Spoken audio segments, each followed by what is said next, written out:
Everyday life science by সূচনা চ্যানেলে সকল শিক্ষার্থীদের স্বাগত। আজকে আবারও এসে গেছি বিভিন্ন ধরনের competitive exams, BSc nursing, GNM, ANM, joint এন্ট্রান্সের জন্য লাইফ সায়েন্স বিষয়ক জিকে 20 নিয়ে। তো পুরো ভিডিওটি স্কিপ না করে দেখতে থাকো এবং চ্যানেলটিকে সাবস্ক্রাইব করে দাও। এছাড়া ভিডিওটি সবার কাছে চটপট শেয়ার করে দাও। তাহলে চলো শুরু করা যাক। কোয়েশ্চেন নাম্বার 1, নন ডিগ্রেডেবল পদার্থগুলো কি কি? নন ডিগ্রেডেবল মানে যেগুলো ভেঙে যায় না, অভঙ্গুর পদার্থ বা নন ডিগ্রেডেবল পদার্থ। এই নন ডিগ্রেডেবল পদার্থগুলো কি কি? নন ডিগ্রেডেবল পদার্থগুলোই হচ্ছে বিভিন্ন ধরনের রাসায়নিক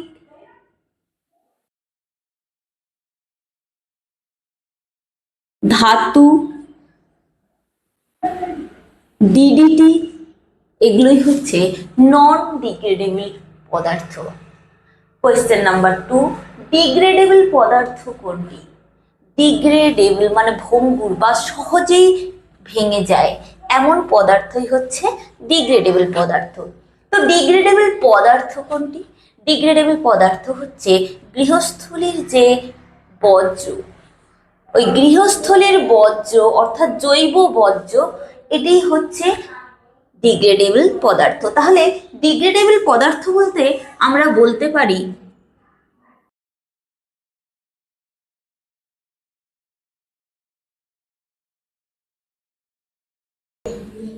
গৃহস্থলীর জৈব বর্জ্যকে আমরা ডিগ্রেডেবল পদার্থ বলে থাকতে পারি।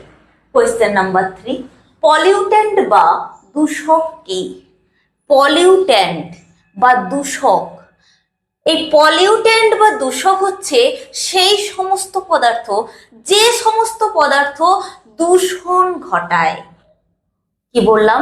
পলিউট্যান্ট বা দূষক হচ্ছে সেই সমস্ত পদার্থ যে পদার্থগুলো দূষণ ঘটায়। তাহলে আমরা কি লিখব? দূষক কি? দূষক হচ্ছে যেসব পদার্থ সহজ ভাষাতেই দূষণ ঘটায় তাদেরই বলা হয় পলিউট্যান্ট বা দূষক। কোয়েশ্চেন নাম্বার 4, গ্রিন হাউস গ্যাসগুলো কি কি? গ্রিন হাউস গ্যাস, এই গ্রিন হাউস গ্যাসগুলো কি কি বলতো? গ্রিন হাউস গ্যাসগুলো হচ্ছে, আমরা সিরিয়ালি লিখব, carbon monoxide, carbon die oxide, methane, CFC chlorofluorocarbon, আর হচ্ছে N2O নাইট্রাস অক্সাইড ইত্যাদি, এগুলোই হচ্ছে green house gas. Question number 5, SPM এর পুরো নাম কি? এসপিএম, এই এসপিএম এর পুরো নাম হচ্ছে কি বলতো? পুরো নাম হচ্ছে সাসপেন্ডেড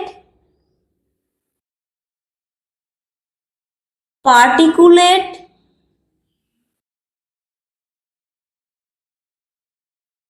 ম্যাটার, এটি হচ্ছে এসপিএম এর পুরো নাম। কোয়েশ্চেন নাম্বার 6, এসপিএম কি? এসপিএম হচ্ছে ধোঁয়া, ধুলো বা এরোসল। কি বললাম? এসপিএম হচ্ছে এক ধরনের ধোঁয়া, ধুলো বা এরোসল।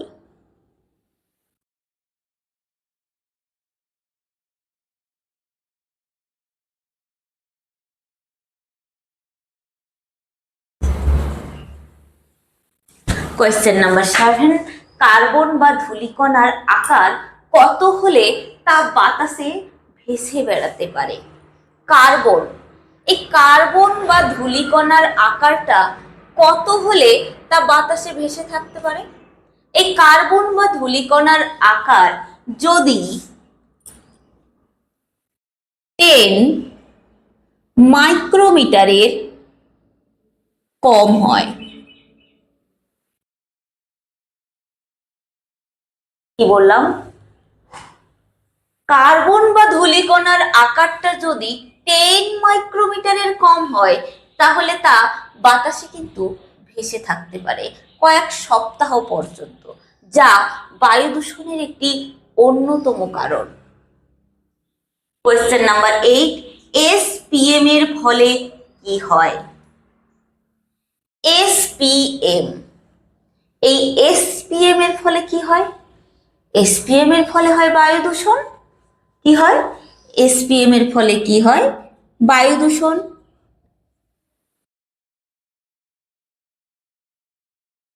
কোয়েশ্চেন নাম্বার 9, অ্যাসিড রেনের সাহায্যকারী রাসায়নিকগুলি কি কি?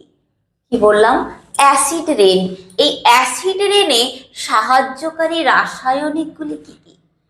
অ্যাসিড রেনের সাহায্যকারী রাসায়নিকগুলো হচ্ছে SO2, SO3, NO2। এগুলোই হচ্ছে অ্যাসিড রেনে সাহায্যকারী রাসায়নিক। কোয়েশ্চেন নাম্বার 10, SO2 বৃষ্টির জলের সাথে বিক্রিয়া করে কি উৎপন্ন করে? এই যে SO2 বৃষ্টির জলের সাথে বিক্রিয়া করে কি উৎপন্ন করে বলতো? উৎপন্ন করে সালফিউরিক অ্যাসিড H2SO4। এই H2SO4 বা সালফিউরিক অ্যাসিড উৎপন্ন করে, ঠিক আছে, বৃষ্টির জলের সাথে বিক্রিয়া করে। কোয়েশ্চেন নাম্বার 11, NO2 বৃষ্টির জলের সাথে বিক্রিয়া করে কি উৎপন্ন করে? এই NO2 বৃষ্টির জলের সাথে বিক্রিয়া করে কি উৎপন্ন করে? NO2 বৃষ্টির জলের সাথে বিক্রিয়া করে উৎপন্ন করে HNO2 এবং HNO3, এই দুটি অ্যাসিড উৎপন্ন করে। HNO2 মানে হচ্ছে নাইট্রাস অ্যাসিড এবং HNO3 মানে হচ্ছে nitric acid. Question number 12, stone leprosy বা স্টোন ক্যান্সার কিসের ফলে ঘটে? স্টোন লেপ্রোসি বা স্টোন ক্যান্সার কিসের ফলে ঘটে? এটি ঘটে অ্যাসিড রেনের প্রভাবে বা অ্যাসিড বৃষ্টির প্রভাবে।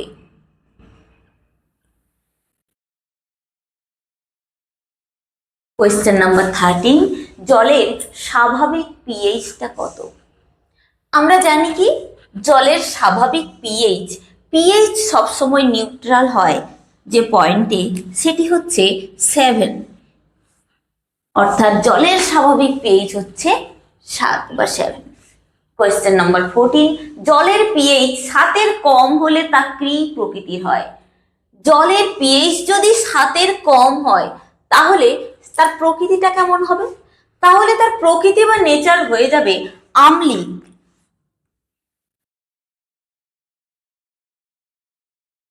আম্লিক বা অ্যাসিডিক।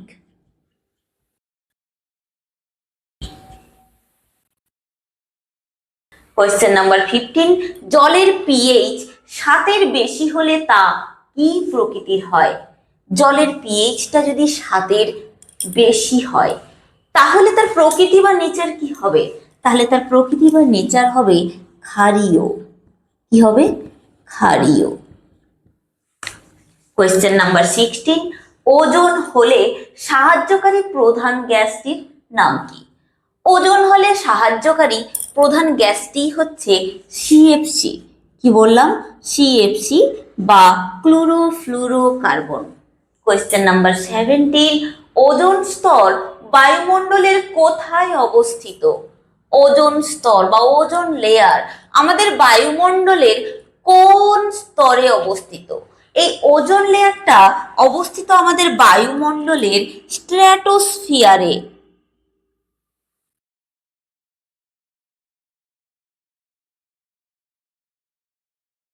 কোয়েশ্চেন নাম্বার 18, সর্ববৃহৎ ওজোন গহ্বর কোথায় অবস্থিত?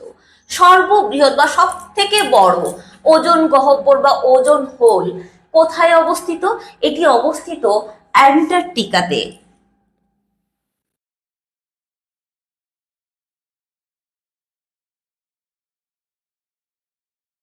কোয়েশ্চেন নাম্বার 19, সিলিকোসিস কাদের হয়?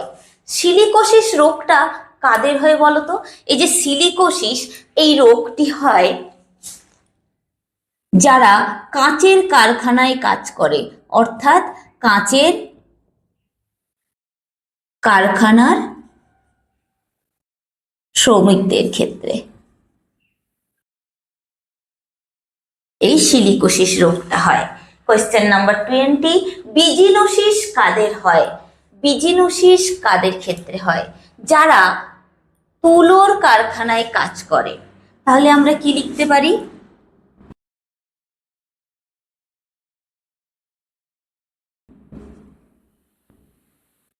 তুলোর কারখানার